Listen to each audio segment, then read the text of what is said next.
this morning.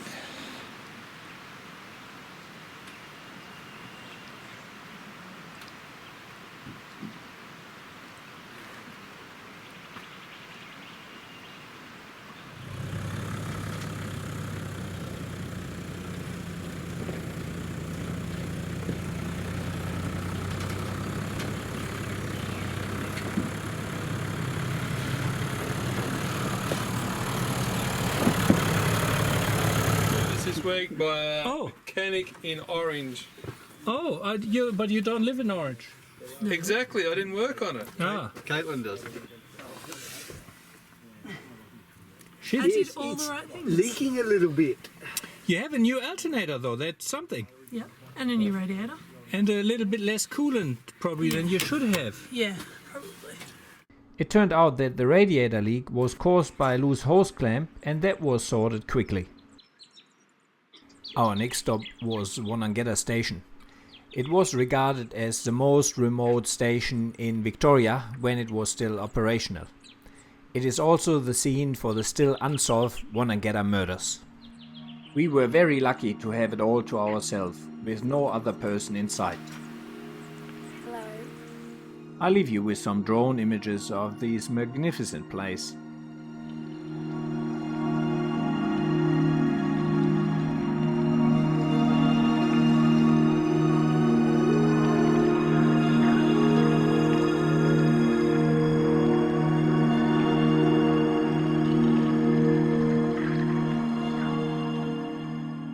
The Bryce family spent over 50 years in the Wonnangatta Valley, and quite a few members of the family have their final resting place at the Wonnangatta Cemetery.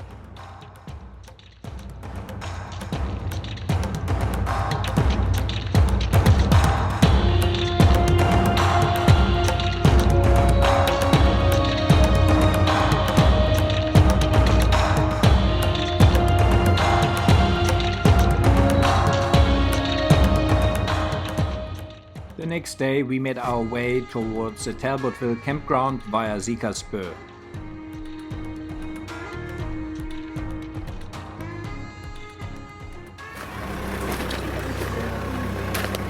Robert? Yeah. Yes, are you ready? You got your shorts on? Oh, you just zip off your pants, don't you? I'm no tour leader here, I'm just a follower. Away you go. I'm just a follower. Zip your pants off Today. and away you go.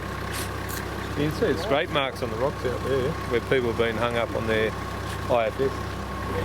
So Robert, you're sending your wife Yes, through? I'm sending my wife through.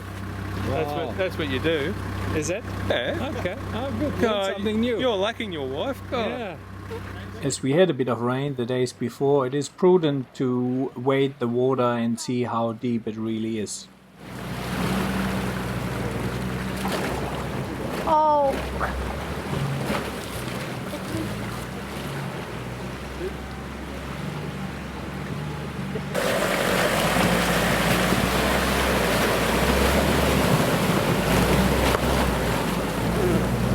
Wow.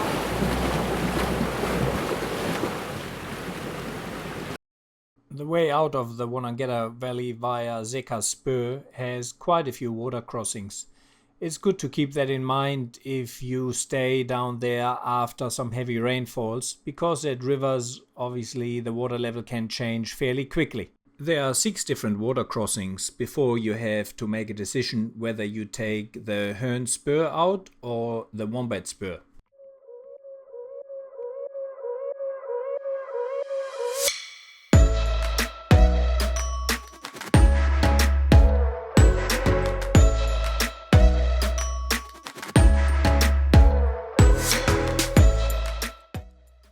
We decided to do the more difficult Herne Spur Track instead of the Wombat Spur.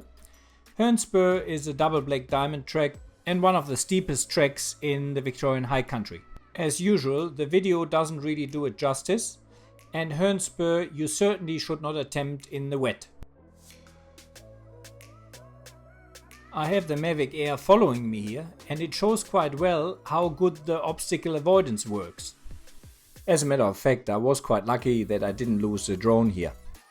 As I mentioned, Herne Spur is pretty steep in places. It also has a few rocky sections, and has a clay base, so in the wet it would be atrocious to drive up or down. Driving Herne Spur 5 years ago in my manual Defender, I made the mistake to play around with the gyroscope and got out of gear in the middle of one of that very steep sections. I was not able to gain traction again, even double locked, because the car started to slide sideways, so I had to winch back to the last washout.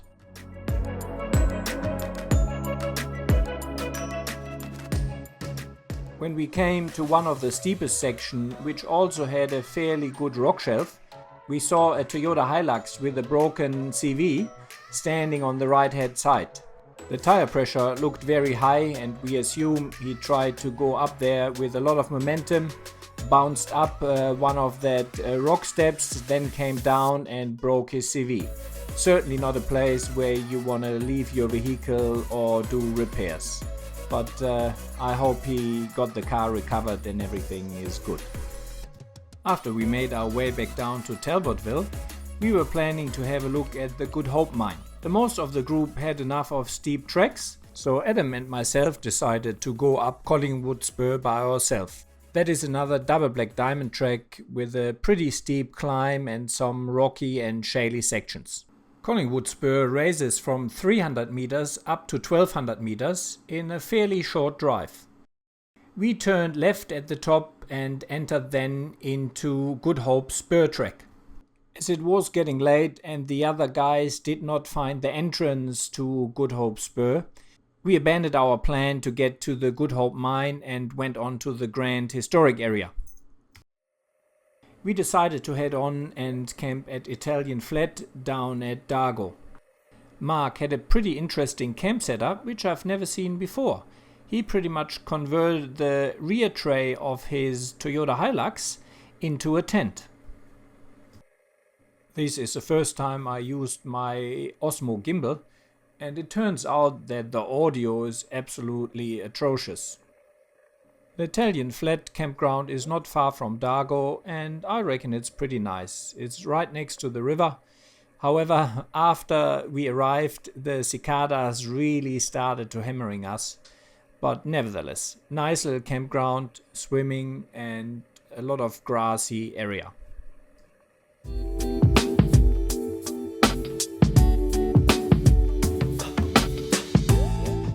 Let me show you a little bit more around Italian Flat campground.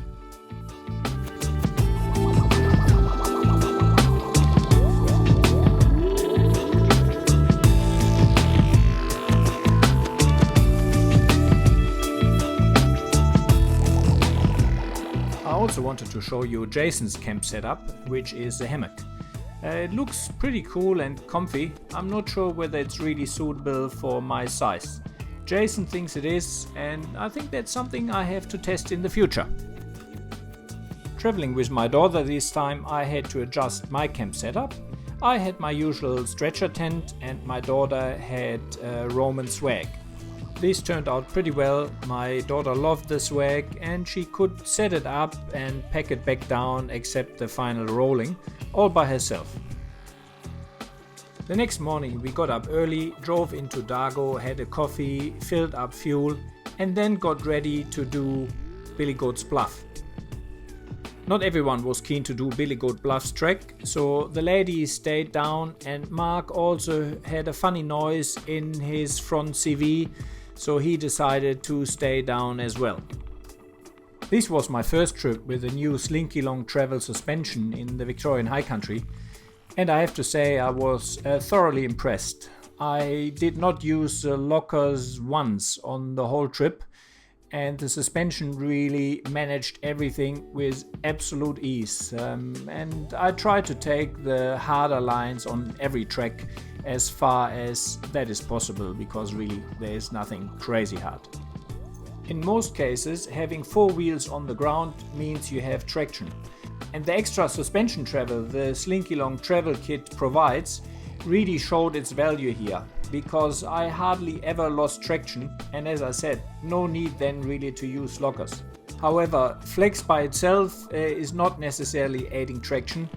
For example, if you would have dislocation cones and your springs dislocate, that provides very little downward pressure and does not really increase your traction.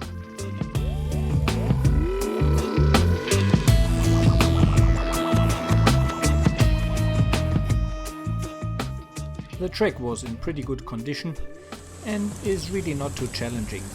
You need to pick your lines at a few places. It has some rock steps, it has a few ruts and some shady stuff, but can be easily done unlocked if you pick your lines properly.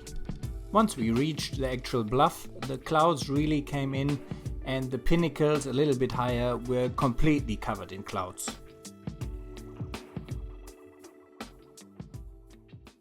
We drove on to the pinnacles as a few of the guys hadn't seen them before.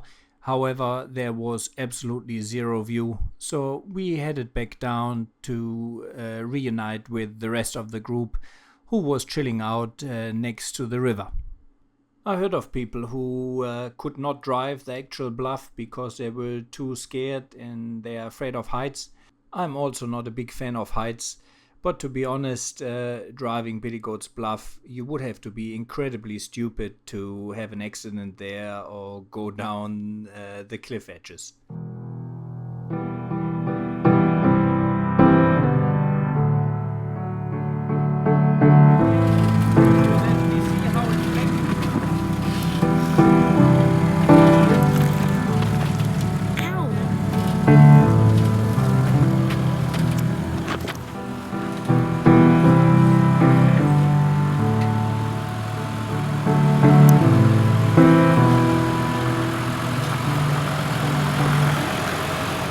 Quick swim in the Wonnangatta River, we headed again towards Talbotville to camp there for the night.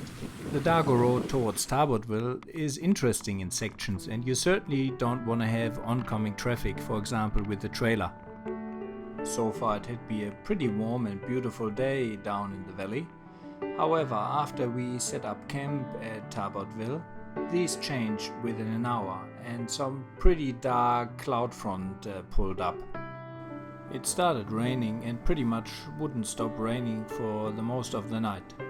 I realized that my setup was not perfect for permanent rain. I really needed 2 foxwing side awnings to allow me to still have a chair and cook under the awning, as well as keeping the stretcher and the tent dry. So, pretty shitty weather. Rained the whole night. Brewery track. I would hate to have someone coming onwards here. Oh, I mean 1 or 2 vehicles alright, but if you have a bigger group, this is the easy part here. I mean everything is easy, you just don't have space.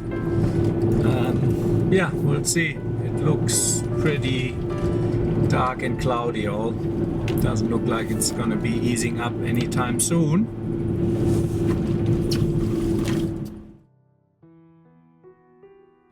Given that the weather forecast wasn't really promising and my setup wasn't suited to the frequent rain we had, I decided to head down to Bright with my daughter and spend 2 days in Bright, which had absolutely perfect weather.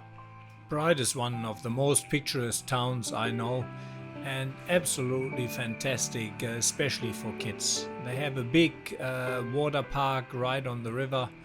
And yeah, it's just a beautiful town with an awesome feel.